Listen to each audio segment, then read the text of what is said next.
The Blight. How will you end it?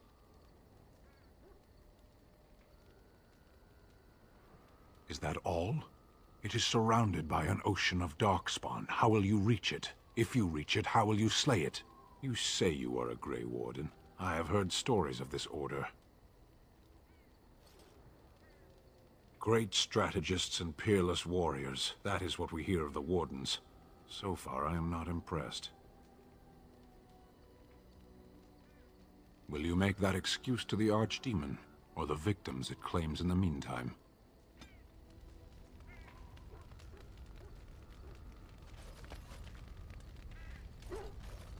What do you need? Ask away. Same way you did. You drink some blood, you choke on it, and pass out. You haven't forgotten already, have you?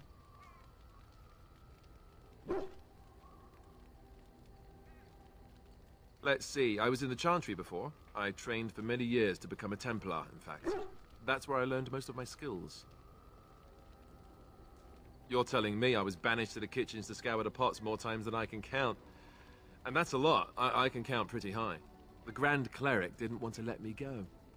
Duncan was forced to conscript me, actually, and was she ever furious when he did. I thought she was going to have us both arrested. I was lucky. I don't know. Maybe. When he came looking for recruits, I just remember praying fervently to the Maker that he would pick me. I'll always be thankful to Duncan for recruiting me. If it hadn't been for him, you know, I wouldn't have.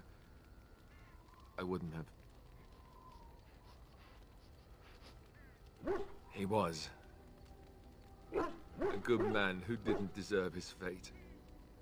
That much I'm sure of. Come on, let's go. I think I'm done talking. What do you need? Ask away. Oh, did I say that? I meant that dogs raised me. Giant slobbering dogs from the Anderfells. A whole pack of them, in fact. Well, if you're going to go and pay attention to the facts, then fine. Let's see, how do I explain this? I'm a bastard. And before you make any smart comments, I mean the fatherless kind. My mother was a serving girl in Redcliffe Castle who died when I was very young. Arleman wasn't my father, but he took me in anyhow and put a roof over my head. He was good to me, and he didn't have to be. I respect the man, and I don't blame him anymore for sending me off to the Chantry once I was old enough. Arleman eventually married a young woman from Orlais, which caused all sorts of problems between him and the king because it was so soon after the war. But he loved her. Anyhow, then you, Arlessa, resented the rumors which pegged me as his bastard. They weren't true, but of course they existed. The Arl didn't care, but she did. So off I was packed to the nearest monastery at age 10, just as well. The Arlessa made sure the castle wasn't a home to me by that point. She despised me.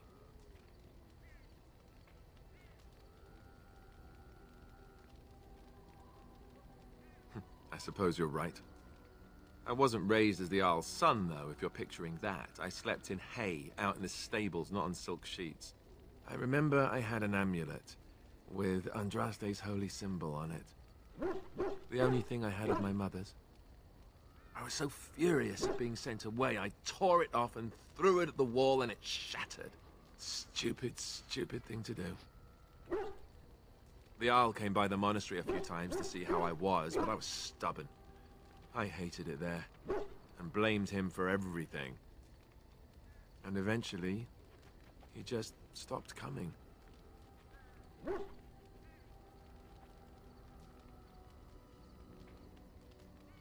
And raised my dogs. Or I may as well have been, the way I acted. But maybe all young bastards act like that. I don't know. All I know is that the Arl is a good man, and well loved by the people. He also was King Cailan's uncle, so he has a personal motivation to see Loghain pay for what he did. Anyway, that's really all there is to the story.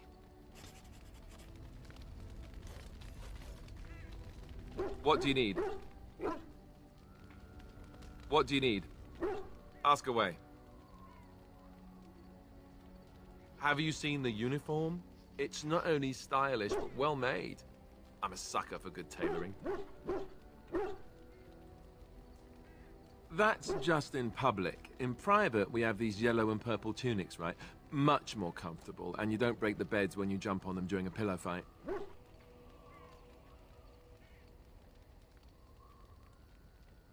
You don't really want to know about my being a Templar, do you? It's really quite boring. Poke, poke, poke. Tell me everything about your life, Alistair. All right, if you insist. It's not like we have anything better to do, right? The truth of the matter is that I did hate going to the monastery. The initiates from poor families thought I put on airs, while the noble ones called me a bastard and ignored me. I felt like Al Eamon had cast me off, unwanted, and I was determined to be bitter. But I took some solace in the training itself, I guess. I was actually quite good at it. The education, mostly, but also the discipline. You need to have a disciplined mind in order to use the abilities we have. It was difficult, but rewarding. I never really felt at home anywhere, though, until I joined the Grey Wardens. And Duncan felt my Templar abilities might be useful for when we encountered Darkspawn magic, so I kept it up. What about you? Do you have anywhere you consider home? We won't always be traveling like this, you know. Once the war is over, once the Blight is... well, a time will come when we'll have to think about having a real home again. Though that seems like a far ways off. And I suppose the Grey Wardens are gone for good, either way. I suppose you're right. We can create new Grey Wardens, but we'll never get back those we lost. I wonder if it would ever feel the same. Anyhow, now I've sidetracked us. We'd better get back to what we're supposed to be doing right now. What do you need? Ask away. Such as they are. That's a good question. There's plenty in Orlais, but who knows where they might be found. And the nearest Orlesian city is weeks away. If we go north and cross the sea, there's bound to be some in the Free Marches. Again, however, I just don't know where. I don't know anything about Grey Wardens in other lands. I imagine that eventually the Grey Wardens outside of Ferelden will wonder what's happened. Why there's no contact from Duncan or someone. They'll send someone eventually. Tell them. Maybe they won't send anyone. We could try to contact them. But that would mean leaving Ferelden, and even if we did, they couldn't come back with us in time to stop the Blight. So that means whatever happens, it's up to us. Here in Ferelden, there's our compound in Denerim at the palace, but that's it. Loghain will have control over that and be watching it, no doubt. Beyond that, the only place I know of is Weishaupt Fortress. That's the headquarters of all Grey Wardens in the Anderfells, 1,000 miles from here. But I've no idea how to even contact them. So unless we try to get back to the compound in Denerim, I suppose the answer is no. There's nowhere for us to go. I mean, eventually we would have to use the joining to make more Grey Wardens, right? But I don't know how to do the joining, or what's involved. I know it involves lyrium and some other magic, and that it's really difficult to prepare, but that's it. Unless we can find out more about the joining, I guess we better get used to the idea that there might only be 2 of us for now. Until more come from elsewhere. Just left? You mean just left Ferelden? I don't know. If there's an archdemon, however, we're supposed to be the only ones who can defeat it. And that means the Blight would grow unchecked. Eventually, other Grey Wardens in Orlais and other lands would hear about it, and they would come to fight it, but they wouldn't come in time to save Ferelden. There's no way. I'm not going anywhere. About the Grey Wardens, anyhow. Fair enough. What do you need? Ask away. Essentially, they're trained to fight. The Chantry would tell you that the Templars exist simply to defend. But don't let them fool you. They're an army. The other main purpose for a Templar is, of course, to hunt mages. To that end, we train in talents that drain mana and disrupt spells. Perhaps, but there usually isn't much of an opportunity. The Chantry keeps a close rein on its Templars. We are given lyrium to help develop our magical talents, you see. Which means we become addicted. And since the Chantry controls the lyrium trade with the dwarves, well, I'm sure you can put two and two together. Well, they do it, and they feel perfectly justified. You don't need lyrium in order to learn the Templar talents. Lyrium just makes Templar's talents more effective, or so I was told. Maybe it doesn't even do that. The Chantry usually doesn't let their Templars get away either, so they can spread their secrets. I'm a bit of an exception. Lucky me. Something on your mind? Something on your mind? Of course. Never what? Had a good pair of shoes? Oh, so that's what we're talking about. Well, if you really want to know, you tell me first. And apparently you have no shame as well. Well, all right, I'll play along. I, myself, never had the pleasure. Not that I haven't thought about it, of course. But, you know.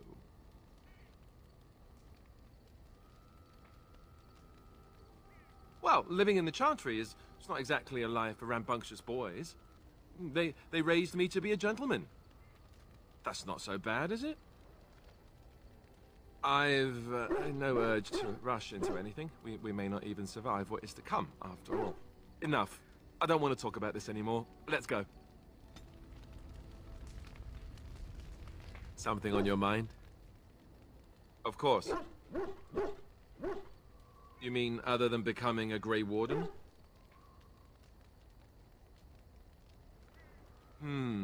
You know, I asked Duncan this too, and all I got was, "You'll see." Oh, it's not that Duncan wants to keep it a secret, it's just that the Grey Wardens don't discuss it much. I gather it's not a pleasant topic. The first change I noticed was an increase in appetite. I used to get up in the middle of the night and raid the castle larder. I thought I was starving. I'd slurp down every dinner like it was my last. My face all covered in gravy. When I'd look up, the other Grey Wardens would stare, then laugh themselves to tears.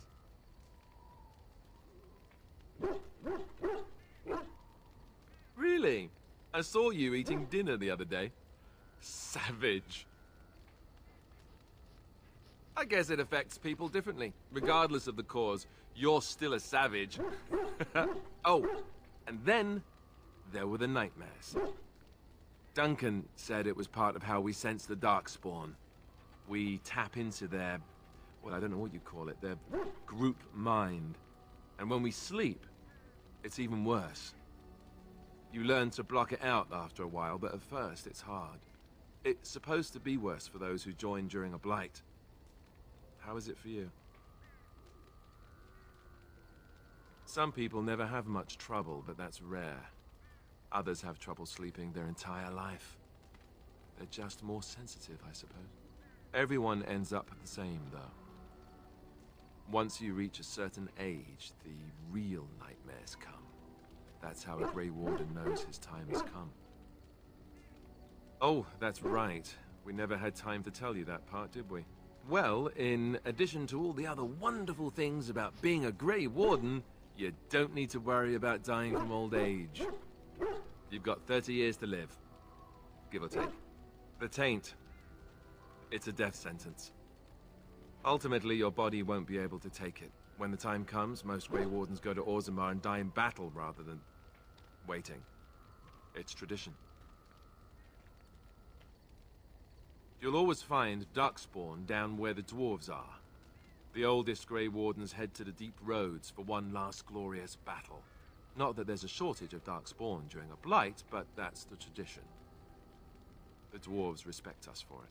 And you wondered why we kept the joining a secret from the new recruits. Well, there you have it. You know, Duncan, he started having nightmares again. He told me that in private. He said it wouldn't be long before he'd go to Orzammar himself. I guess he got what he wanted. I just wish it had been something worthy of him. I know. Ending the Blight should make this all worthwhile, right? Something on your mind? Of course. I didn't know them for very long, but I guess it was longer than you.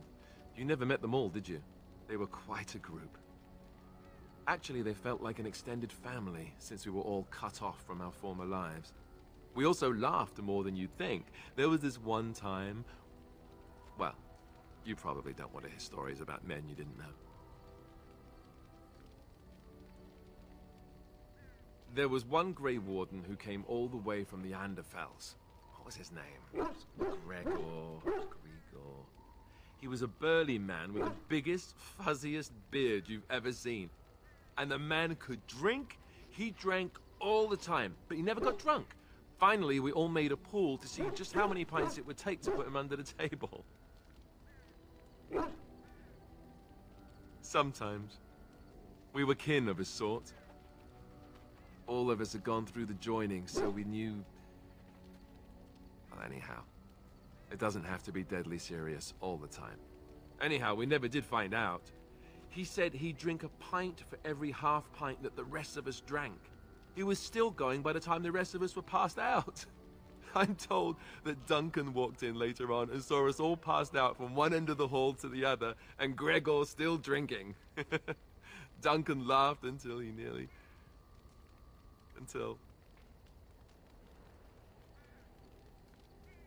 Yes, I suppose so. I thought I was done with this, but it just struck me that I have nothing to remember Duncan by. Nothing at all. There's no body, not even a token of his that I could take with me. That must sound really stupid to you. I just would have liked something of his to take with me, that's all. Well, there's no use in moaning about it, is there? He's gone. Let's just go. I'm wondering something. I'd like to know your thoughts about some of our traveling companions. Do you mind if I ask? What about Sten?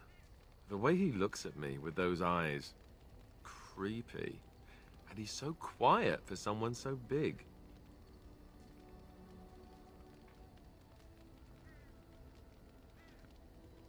Yet he doesn't seem quite so bad as the Chantry tells us. According to them, his philosophy is vile and evil. Yet he seems so reasonable. And yet, he killed all those people. He doesn't even deny it. Doesn't that bother you?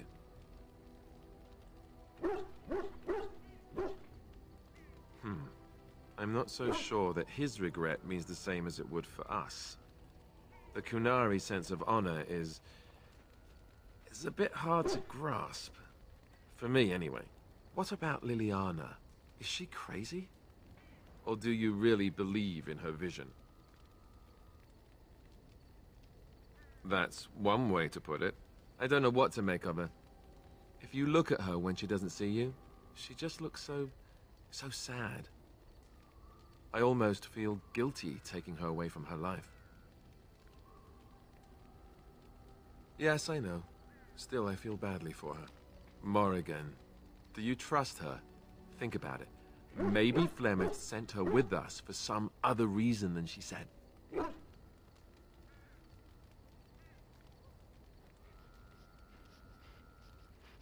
Well, aside from the fact that she's a complete and utter bitch, no, I don't like her at all. Why, do you? Sure. Beautiful, just like something that's also dangerous, like a beautiful, dangerous thing. Yes, one of those, but more evil. Enough. I think my curiosity is sated. Let's get back to it, shall we? Something on your mind? Of course.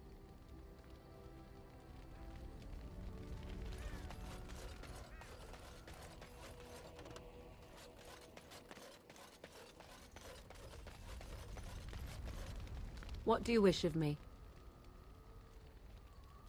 If you must. Why do you ask me such questions? I do not probe you for pointless information, do I?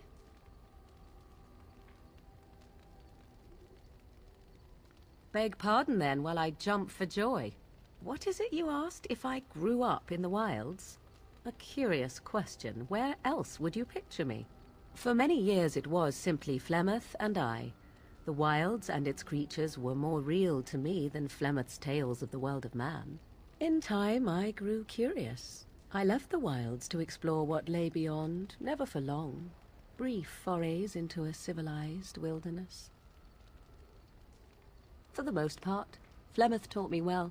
For all that I had been taught, however, the truth of the civilized lands proved to be overwhelming. I was unfamiliar with so much. So confident and bold was I, yet there was much that Flemeth could never have prepared me for. Equal parts daring and foolhardy, perhaps. Only once was I accused of being a witch of the wilds, and that by a chastened who happened to be traveling with a merchant caravan. He pointed and gasped, and began shouting in his strange language, and most assumed he was casting some curse upon me. I acted the terrified girl, and naturally, he was arrested. Men are always willing to believe two things about a woman. One, that she is weak, and two, that she finds him attractive. I played the weakling and battered my eyelashes at the captain of the guard. Child's play. The point being that I was able to move through human lands fairly easily. Whatever humans think a witch of the wild looks like, 'tis not I. Not that I did not have trouble. There are things about human society which have always puzzled me, such as the touching. Why all the touching for a simple greeting?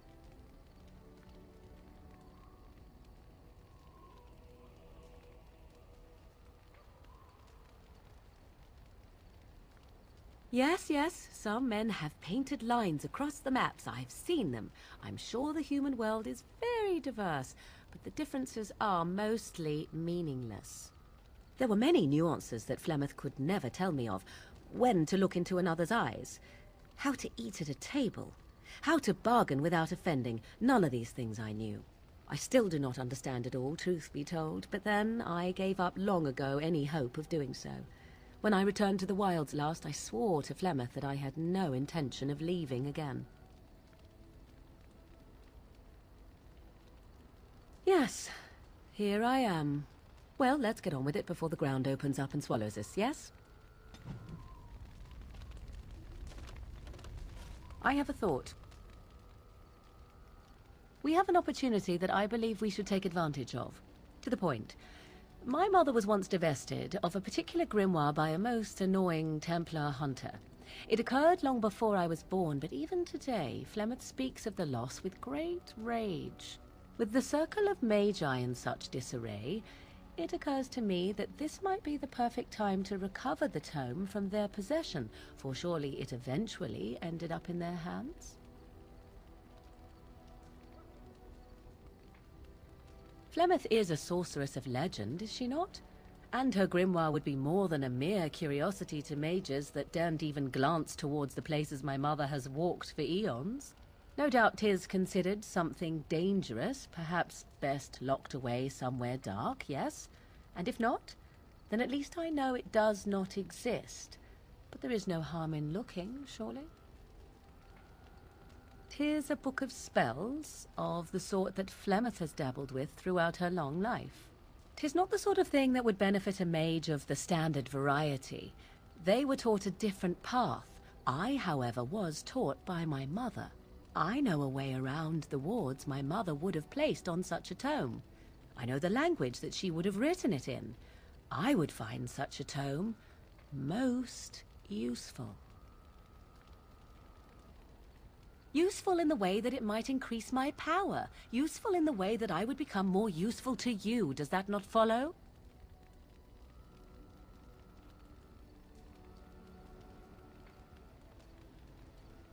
Good. I am most interested to see its contents, should it be located. The grimoire is leather-bound and adorned with the symbol of a leafless tree, should you come across it. If not, however, then I shall simply put it out of my mind. Yes? At times, perhaps. A world full of people and buildings and things was all very foreign to me. If I wished companionship, I ran with the wolves and flew with the birds. If I spoke, 'twas to the trees.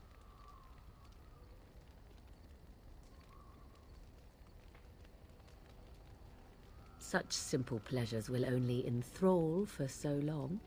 I recall the first time I crept beyond the edge of the wilds. I did so in animal form, remaining in the shadows and watching these strange townsfolk from afar. I happened upon a noblewoman by her carriage, adorned in sparkling garments the likes of which I had never before seen. I was dazzled. This, to me, seemed what true wealth and beauty must be. I snuck up behind her and stole a hand mirror from the carriage. 'Twas encrusted in gold and crystalline gemstones, and I hugged it to my chest with delight as I sped back to the wilds. Flemeth was furious with me. I was a child and had not yet come into my full power, and I had risked discovery for the sake of a pretty bauble. To teach me a lesson, Flemeth took the mirror and smashed it upon the ground. I was heartbroken. Beauty and love are fleeting and have no meaning. Survival has meaning. Power has meaning. Without those lessons, I would not be here today, as difficult as they might have been.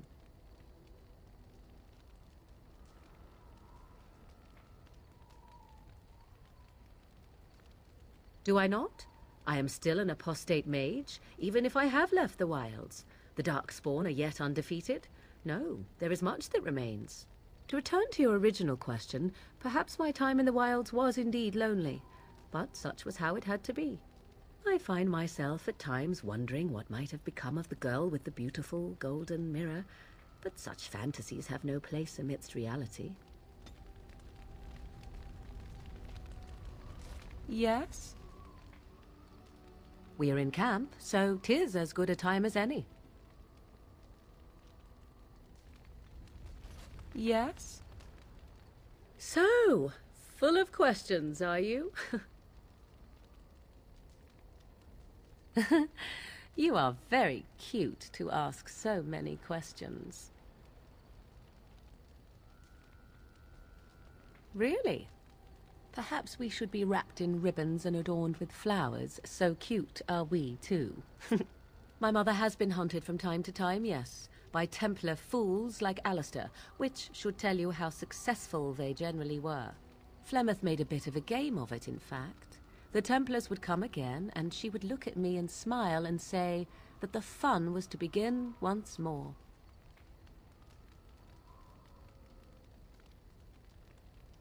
I am unsure. I was too young to understand, and perhaps 'twas bravado on Flemeth's part, or perhaps she was merely amused. I will never know. Flemeth would warn them, once. 'Twas a warning they inevitably failed to heed. And then the true game began.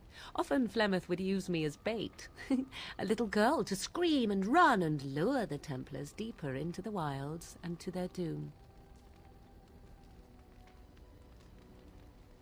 Sometimes, eventually. Thankfully, the wilds is a vast place. Once they found us, Flemeth would simply move us elsewhere, and we would be lost within the forest once again. I did not understand the danger we faced until I was much older. I had never heard of apostates or maleficarum. You do not know? The Zealots use that word for any magic they do not control. The Chantry sees any mages not leashed to the Circle of Magi as apostates, and apostates could become Maleficarum, evil mages that resort to blood magic and become demon-enslaved abominations. It may even be true, still, those of us who prefer freedom see no reason to submit.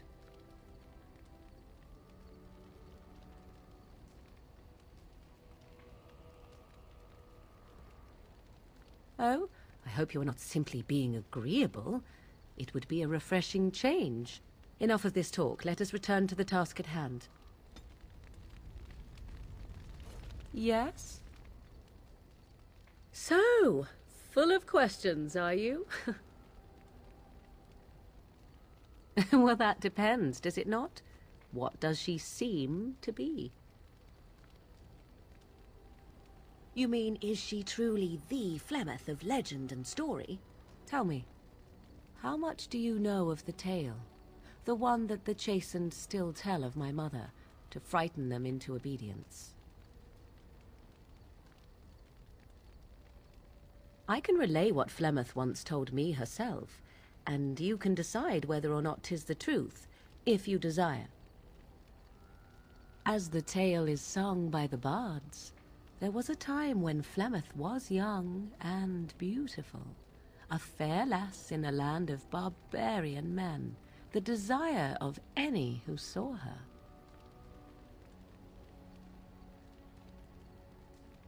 The tales say that Flemeth fell in love with Osen the bard, and fled the castle of her husband, the dread Lord Conobar, and that he swore vengeance for her infidelity. In truth, my mother claims that 'twas Osen who was her husband, and Conobar the jealous lord who looked on from afar. Lord Conobar approached young Osen and offered him wealth and power in exchange for his lovely wife, and Osen agreed.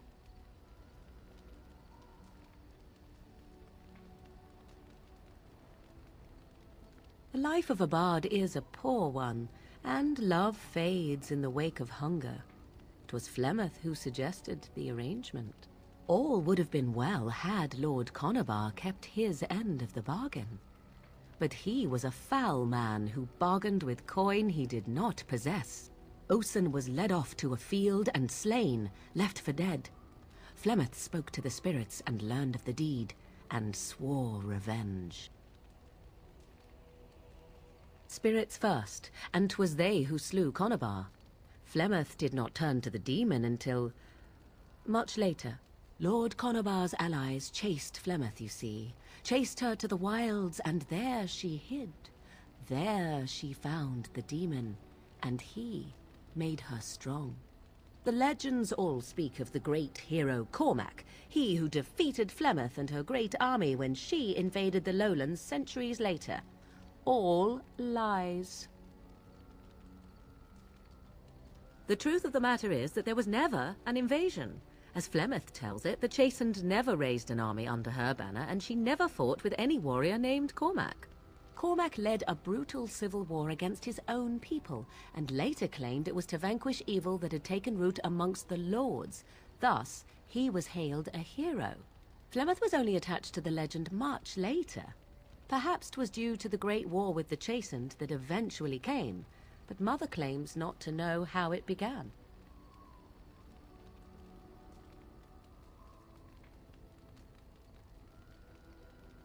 The demon within her has transformed her into something else. An abomination, perhaps some would say. I know not. I only know my mother is clever, and she is part of the wilds as it is part of her. But she is no immortal. She bleeds. A blade in her heart would kill her like any other, were it lucky enough to find her. I do not believe everything that Flemeth claims. Oft it seems her bitterness has colored her memories. But on the whole, yes, I believe this tale, if not all. You ask if I have sisters. I have asked of this myself. The stories tell of many witches of the wilds after all, not just the one. And these tales existed long before I did. Flemeth refuses to speak of other daughters, if they existed. So, should I believe I am her first? I doubt that too. The Chastened tell of a falling out between Flemeth and her daughters. They say that one day she hunted them all through the wilds and ate their hearts. It may be true. I have never seen another witch or heard of one. Perhaps one day Flemeth will eat my heart as well. Flemeth tells it with far more embellishment than I, but you are welcome. Dare I ask of your own mother? Few are abominations of legend, 'tis true, but I find myself curious nevertheless.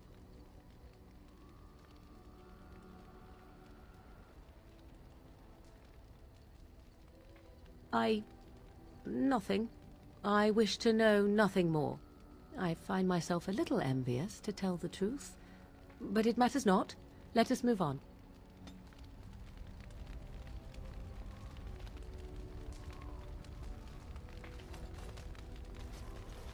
Yes? So, full of questions, are you? I assume you were actually asking whether Flemeth herself gave birth to me. Truly, I do not know. I once asked Flemeth that very question, and she merely laughed at me. 'Tis not inconceivable that she could capture a chastened man, or perhaps change to a more attractive form to attract him willingly. I find it more difficult to imagine her with child. As a matter of fact, I remember her being younger once. She had black hair, much like my own, long and lustrous. But how could that be if she is centuries old? Has she become wizened only recently? Or are the tales of her legend only that, and nothing more? I do know the tales of Flemeth having many daughters, even though I have never met another. And Flemeth has always treated me as her blood.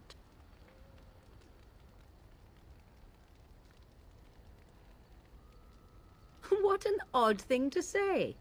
Why must love enter into the equation? Flemeth taught me everything I needed to learn. How to survive, the meaning of power, the truth of men. If other mothers do not teach these things, then I believe them the lesser.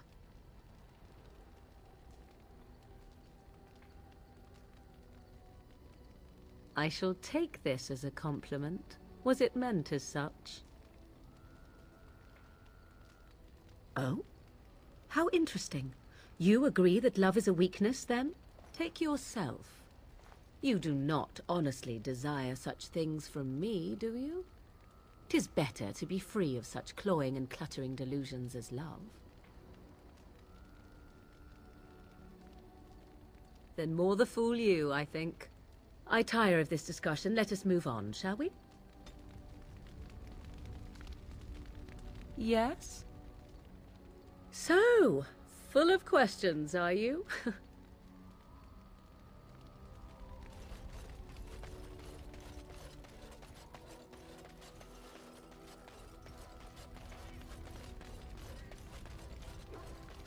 Oh, it's been a long day. Rest would be welcome. Yes, of course. I am just a little weary. As you may have noticed, I'm no spring chicken. Thank you. You're very kind to say so. But in all honesty, I do not know how many years I have left in me. I have lived for such a long time, but there is always something else to do. And I have to keep going in order to do it. I think I will be glad when I am done. Oh, I don't know. I really don't. Have you encountered many abominations, apart from the ones in the Circle Tower? The first time I saw an abomination, my blood turned to ice. It was months before the nightmares stopped.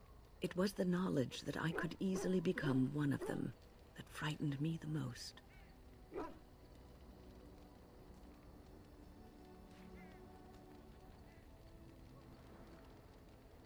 Every mage is vulnerable, no matter how accomplished or powerful. That is the first thing we learn, and overconfidence can lead to recklessness. One slip, All it takes is one slip, and everything you are is simply gone, replaced by madness. And there is no turning back, or at least that's what they say.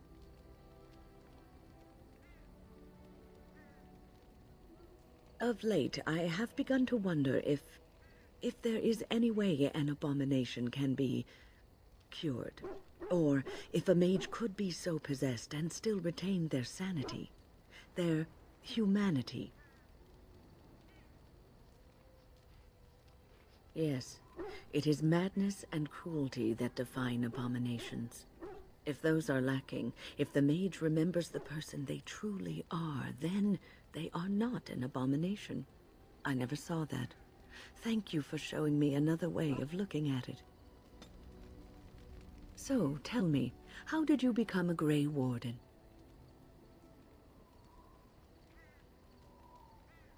Ah, you are keeping this tale to yourself, I see. Fair enough. Forgive me for prying. I am interested to hear. Arl Rendon Howe? The Arl of Amaranthine? Why would he do such a thing to you? You are the last of the Couslands? I had no idea. My lord?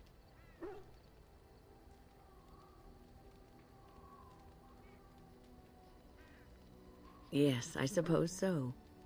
You can no longer have a title, can you? But that does not mean you must forget utterly where you came from. Take heart, dear friend. You survived, even when you were not expected to. We do not know yet what lies in store for you, or the name you carry. It is not so bad, is it, being a Grey Warden?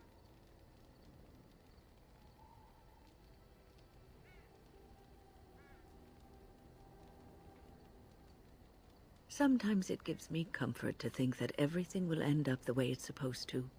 That it will be all right. You were chosen. You survived the joining when others did not. Perhaps it was meant to be. I must ask, what does being a Grey Warden mean to you?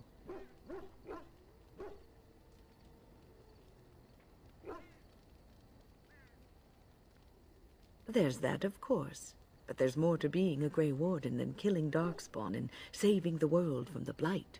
Ultimately, being a Grey Warden is about serving others, about serving all people, whether elves or dwarves or men.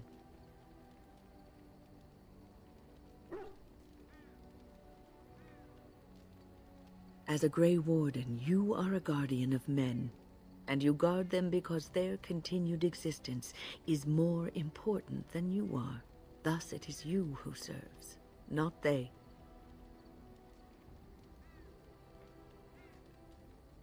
Oh, but you are. Your king serves you, does he not? A good king, a true king who cares for his land, uses his power to rule firmly but fairly. He serves his people first and foremost. The king who does not do this, who believes that he is entitled to his power, who abuses it and uses it for his own means, is a tyrant.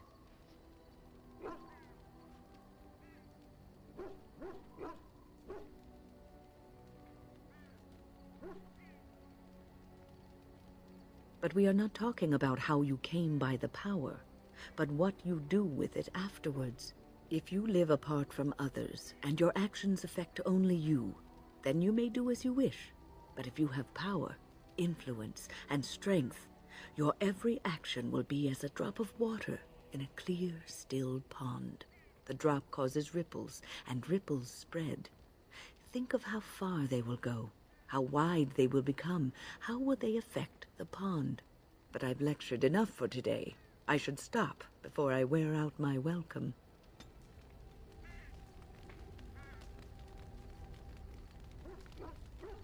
What's on your mind? Oh, yes, and thank you for asking. I'm feeling much better today. I suppose I must be. What's on your mind? I will answer to the best of my ability. The Circle is in good hands. Irving knows what to do, and he doesn't need me underfoot. For now, I will support those that battle the Darkspawn. I do feel I left things unfinished in Ostagar. There is so much left to do, and I would be part of it. The Grey Wardens, all 2 of you, need all the help you can get. I will see this through to the bitter end, and after that, if I am still left standing, then I will return to the Circle.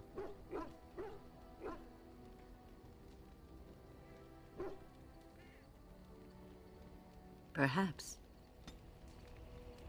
What's on your mind? I will answer to the best of my ability. People don't become mages. They are born mages. The talent just surfaces later. But you are asking how I ended up at the Circle. I was brought there by the Templars, just like many of the other apprentices. I don't remember very much. I was very young then. I didn't have a family.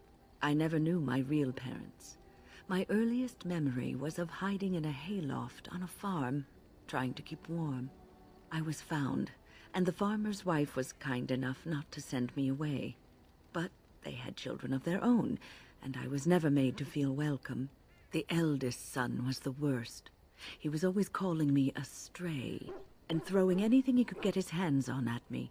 And I don't know how it happened, but one day, he just found his hair on fire. Fortunately, there was a large trough nearby. He ran screaming, dripping head and all, to his mother. I was shut up in the barn, with a bowl of water and a crust of hard bread. The Templars arrived several mornings later. I'll never forget the moment the Templars led me into the entrance hall of the tower. I had never seen anything so grand in my life. I stopped being afraid then. I knew I was home. Well, that's about all there is to my tale. That's how I came to the Circle. I would be lying if I said it was easy. First, there were rules, and we were constantly watched to make sure we behaved appropriately. Then there was the study of magic. We had to cast the spells just so, control the effects completely. A single word spoken incorrectly, a gesture out of sync, and lack of focus. And we needed to have perfect focus, or we would be in danger.